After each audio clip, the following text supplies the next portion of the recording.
Sindel Granger here. I'm a doula for the Southwest Louisiana area, and I am here to talk about vitamin K for newborns. So the day a baby is born, they receive a vitamin K injection into their thigh. It's essentially put into the muscle. And the reason is to prevent something called vitamin K deficiency bleeding. So interestingly enough, babies are born with little to no vitamin K in their system, or very low levels. So what this means is, what does vitamin K do in our body? Vitamin K is what gives us the clotting agent to prevent bleeding or hemorrhage. So vitamin K deficiency bleeding is something that happens to a newborn, and there's 3 different patterns that it could follow. There's early, there's classical or classic vitamin K bleeding, and then there's late onset bleeding that can actually happen all the way up to 6 months old. So, but usually when a baby has that late of a bleed, it's usually because there's a gallbladder or something that wasn't found, a gallbladder or liver issue that just, doctors didn't find or was missed. So a lot of times it's more than just their bodies not having enough vitamin K. There's a reason their body isn't absorbing vitamin K. So let's talk about what happens if an infant does not receive this vitamin K injection. So I'm going to be looking at my notes a little bit just because I want to make sure I don't leave anything out. So when infants do not receive any vitamin K at all, no injection and nothing given orally at all, Europe's statistics show that they will have a 4.4 to 7.2 chance. So basically 4 to 7 out of 100,000 babies will develop a vitamin K deficiency bleed. Exclusively breastfeeding seems to exacerbate this issue. Reason being, breast milk does not contain large quantities of vitamin K, as formula is chock full of added vitamin K. So the issue of vitamin K deficiency bleeding lies wholly in breastfed infants. So they started researching this, back in the 1950s. And in 1961, after nearly 2 decades of research, so the research probably goes back to the 1940s, the American Academy of Pediatrics recommended giving vitamin K shots after birth, like the same day. So this has just been standard practice of care since 1961. So what is in a vitamin K shot? All right, let's just go ahead and look at it. In the injection that a baby is given the day of birth, they have 1 milligram of vitamin K. So if you look at any medical journal, anything online, like if you Google how much vitamin K should a baby be getting every day, the amount is going to be 2.0 micrograms. All right, and the vitamin K shot has 1 milligram. 1 milligram. So there are 1,000 micrograms in 1 milligram. And they're giving, the suggested amount is 2.0 micrograms. And they're giving your baby 1,000 micrograms at one time. And not only is it a huge amount, it's injected straight into the bloodstream, and it's synthetic. And our bodies have a hard time, especially a newborn's body with an underdeveloped liver and kidneys, and even gallbladder, their bodies have a hard time processing anything synthetic. It's got 10 milligrams of polysorbate 80, 10.4 milligrams of propylene glycol vinegar 0.17 milligrams of sodium acetate. So, I've already talked about that the body has a hard time dealing with anything synthetic. Okay, we know that. Polysorbate 80, let's look at the risks of that. Polysorbate 80 carries an increased risk of blood clot, stroke, heart attack, heart failure, and tumor growth. Ew. Okay. Propylene glycol has been deemed unsafe for pregnant women and infants. Someone with an underdeveloped kidneys or liver, like a newborn, cannot break down the compound, thus causing toxicity in the body. It also builds up in the bloodstream over time and can cause more symptoms later in life. So, that is what is in a vitamin K shot. Let's talk about the alternatives. Okay, now that you know what is in the injection, it's not just vitamin K, and it's also not natural vitamin K. Now remember though, without an injection, a baby has a 4 to 7 chance of getting vitamin K deficiency bleeding, 4.7 out of every 100,000. 4 to 7 out of every 100,000. Okay, let's look at this though. When infants receive 2 milligrams of oral vitamin K at least 3 times during infancy, so you could give 2 milligrams split up into three doses during infancy, or you could give 2 milligrams at birth and then 1 milligram every week for the first 3 months. And the vitamin K deficiency, the chance of them getting that deficiency bleeding drops from 4 to 7% to 0 to 0.9% out of every 100,000. Compared to the shot, the injection that we've been talking about, their chance of getting this bleeding with the injection is 0 to 0.4% out of every 100,000. So, if you're supplementing orally, the chance is 0 to 0.9%. And if you're giving the injection, it's 0 to 0.4%. So, not that big of a difference.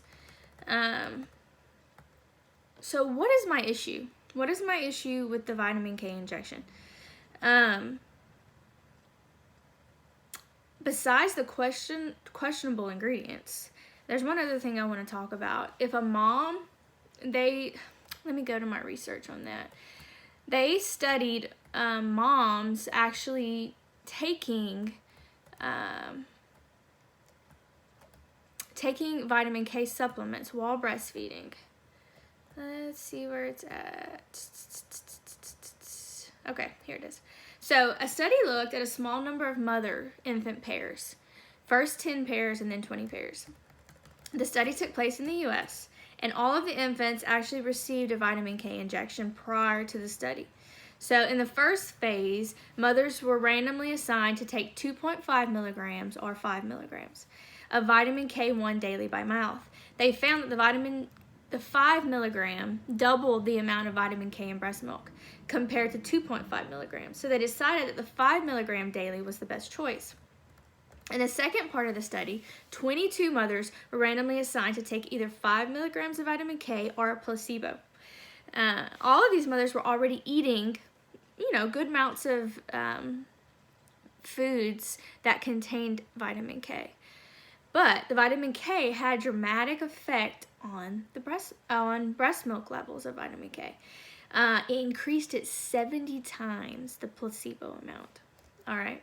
So giving the mothers vitamin K, 5 milligrams of vitamin K daily, also increased the baby's vitamin K levels by 6 to 10 times.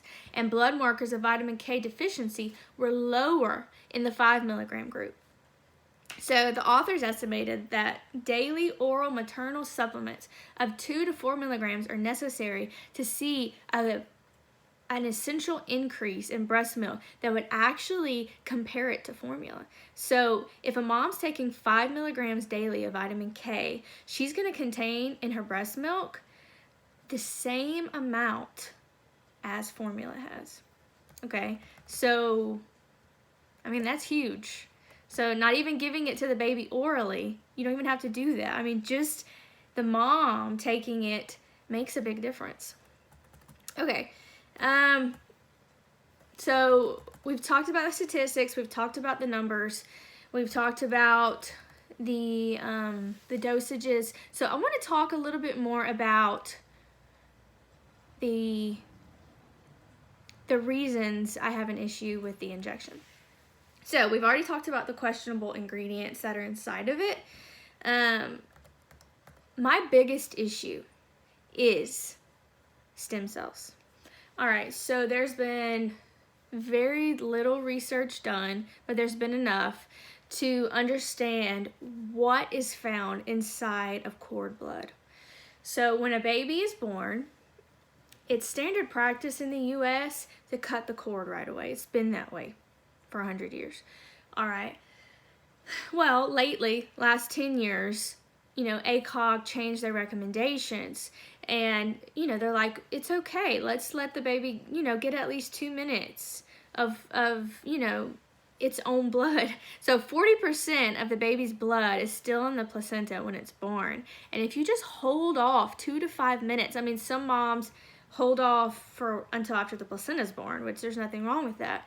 But if you would just do at least 2 to 5 minutes, baby's getting 40, it's getting needed red blood cells, white blood cells, iron, and something else that's incredible that's in there is stem cells.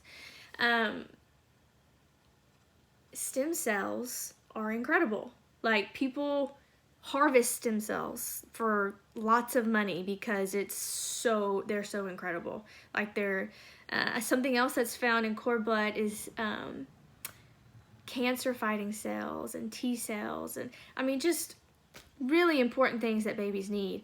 And one interesting factor, when they do an autopsy on a person that's lived over 100 years old, something that's found in their brain is stem cells. And if we're giving our baby this huge injection of vitamin K, it's thickening their blood, right? Is there a reason maybe that their blood is not thick? Do you think there's a reason that they're born with less levels of vitamin K? Do you think maybe the quality of their blood at birth would make it more efficient for stem cells to be able to travel to their brain and improve the quality of life for their entire life? I think it is. I mean, that's my biggest issue. So babies are getting all these stem cells, okay, from their placenta and from the placenta. But then, a couple hours within birth, we're chalking them full of this huge amount of vitamin K, and it's thickening their blood. And those stem cells are having to fight through that thick blood to get into the brain. And maybe those stem cells were meant to get to the brain to prevent bleed or hemorrhage. So just because your baby has a bleed, a vitamin K deficiency bleed, it does not mean your baby's going to die. It would have to be missed. You would have to not know what's going on. It would have to go too long, and the bleed would have to travel to their brain, and it could cause brain damage or even death. But that's not always the case. Just because your baby gets a vitamin K deficiency bleed does not mean they're going to die. But I mean, it's still scary. I'm not saying ignore it. So like I said, the incredible things found inside of cord blood. So the other thing is it's being injected versus digested. So when vitamin K is digested, it's got to go, when you take it orally, it goes through all these routes to pass itself on throughout your body. When you're just injecting it straight into your bloodstream, it doesn't go through the proper route that I think is the safest. So, let me make sure I didn't forget anything I wanted to talk about. So a lot of people will ask, what is the alternative? Say you want to give your baby something orally. Say you decide, this video is not telling you what to do. This video is giving you all your options. And then I want you to go and do your own research. You have to do what you're most comfortable with. Do lots of babies get vitamin K every day injected into them? Yeah, and most of them are okay. But we don't know what the long-term side effects of toxicity would be. And what is the consequence of baby not getting its stem cells into its brain? What are the long-term consequences of that? There is a alternative, and it's called BioK emulsion. It's not sold in the US, but you can get it on Amazon. The bottle looks like this. I had a bottle and I just got rid of it because it was expired. So this bottle has 500 micrograms per drop. So why is the dose so high? Like I said earlier, the amount baby, per FDA, the amount that a baby needs per day up until 6 months is 2.0 micrograms. But in this study, they reviewed babies taking 2 milligrams, so that'd basically be 2,000 micrograms at birth, and then 1,000 micrograms once a week, okay? The reason they're giving so much is because baby essentially has none. And so to prevent the bleeding, they found that they have to give that large dose all at once. So this bottle has 500 micrograms per drop. So if you wanted to give the 2 milligrams at birth, you would have to give 4 drops of this at birth, and then 2 drops once a week for the first 3 months is what they're suggesting. Super easy. I gave it to my youngest. I honestly forgot. I gave her the 2 milligrams at birth, and I think I gave her the 1 milligram once after, and I just forgot. And honestly, I wasn't worried about it because I don't know. I trust that God made us perfectly. I do think women lack, especially women in the US, we don't get enough leafy greens. We don't get enough of the vegetables that contain high levels of vitamin K into our systems. So are babies supposed to be born with low vitamin K levels for a reason? Yeah, I think so. But maybe the level's too low because of our diets. So supplementing yourself with vitamin K throughout your pregnancy and then while you're breastfeeding could be just perfect. Another thing that I think is interesting is your baby's vitamin K levels are lowest at like 2 to 3 days, and then they peak at 8 days. And in the Bible, circumcision was done on the 8th day. And isn't that interesting? That before science, before anything like that was discovered, God knew that a baby's blood was thick enough to handle something like a circumcision on the 8th day. Like, I think that's amazing. Anyway, all of this to say, I think our bodies are perfect. I do think we lack vitamin K in our diets, and that could be affecting our newborns. So, supplement with vitamin K throughout your pregnancy. Alfalfa is an excellent source of vitamin K and tons of other stuff. It will increase your breast milk. It will help you stay regular. It will increase your iron levels. I mean, just really, really good. Alfalfa and chlorella are something I suggest to my moms to take throughout your pregnancy. Continue taking 5 milligrams of vitamin K if you want to once you start breastfeeding. And I think that's, I don't know. I just think it's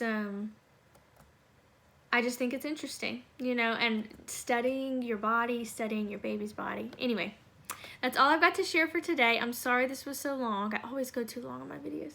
I love you all, and I hope you have a great day.